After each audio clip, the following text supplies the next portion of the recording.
Have a good day everyone. So ito, lalabas nga rin tayo kasi nakaka-boring eh. Pero bago tayo lumabas, i-share ko lang. Mahal din ang cost of living dito. Mga bilihin. Kahapon, meron din bilihan dito parang sari-sari store sa atin. Kumbaga, pangalan naman dito ay Bacala.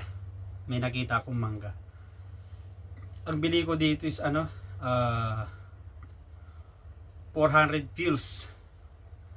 So kung ita-times natin yung 400 pills, 0.400 times ang palitan ngayon is 185. So 74 pesos kung sa Pilipinas. Nakita ko kasi mangga. Kaya kumuha ko yun. Ito naman saging, ang isa nito is 100 pills. Pag sa Bacala tinatawag na ang bilihan dito. Pero pag sa supermarket, mas mura. So ito naman, pag i-times mo sa 85 dahil 100 pills, 18.5 approximately 20 pesos depende sa palitan. So magkano dito itong mangga? 0.4 times 185, 74 pesos. Naglalaro yan hanggang 74 to 80 pesos depende sa palitan. Mahal din talagang dito, cost of living. So kaya minsan ang prutas dito talagang mahal, mga gulay. Parang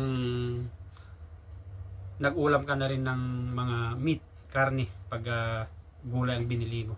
Kasi nga ini-export nila dito karamihan. So ang dito sa Middle East, magsawa ka ng manok sa totoo lang.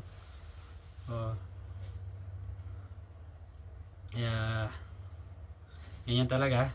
Minsan hindi mo gawin mo talaga, kailangan pag nakuha mo yung sweldo, hati-hatiin mo na yan, divide, para sa garon. Kasi ang hirap mag-budget eh. Number one talaga yung papadala sa Pilipinas, yung pamilya natin, kailangan na yung obligasyon natin.